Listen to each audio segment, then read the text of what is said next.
1500 ते 1600 फूट पाईपलाईन आहे. नाल्यातनं गेली तर चढ उतारामध्ये गेली आहे पाईपलाईन. तर तिथे मोटर जवळ नॉन रिटर्न लावला आहे तरी पण पाईपलाईन फुटते. तर तिथे एअर वॉल किती लावावे, कसे लावावे, हा प्रश्न या नितीन नावाच्या शेतकरी दादाने विचारला आहे. तर बघा, मोटरच्या जवळ एक एअर वॉल लावणं कंपल्सरी असतं. त्याच्यानंतर तुमची पाईपलाईन चढ आहे आणि मग उतारावर आहे. तर जिथून उतार सुरू झाला ना तिथे एक एअर वॉल लावणं कंपल्सरी असतो.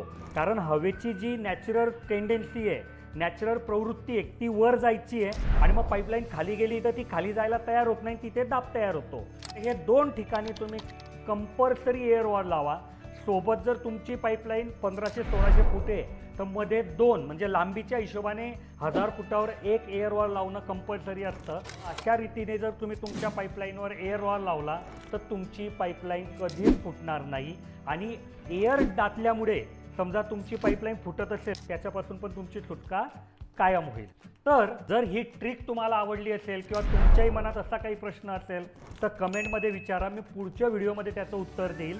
आणि तुम्हाला हा non return wall, air wall किंवा PVC पाईपबद्दल, पाईपच्या ड्रॉईंगबद्दल कोटेशन किंवा काही पाहिजे असेल तर इंजिनियर सकाळी 8 ते संध्याकाळी 6 उपलब्ध असतात. त्यांना तुम्ही या नंबरवर कॉल करू शकतात आणि तुमच्या मनात जी काही दुविधा आहे त्याचं उत्तर मिळवू शकतात.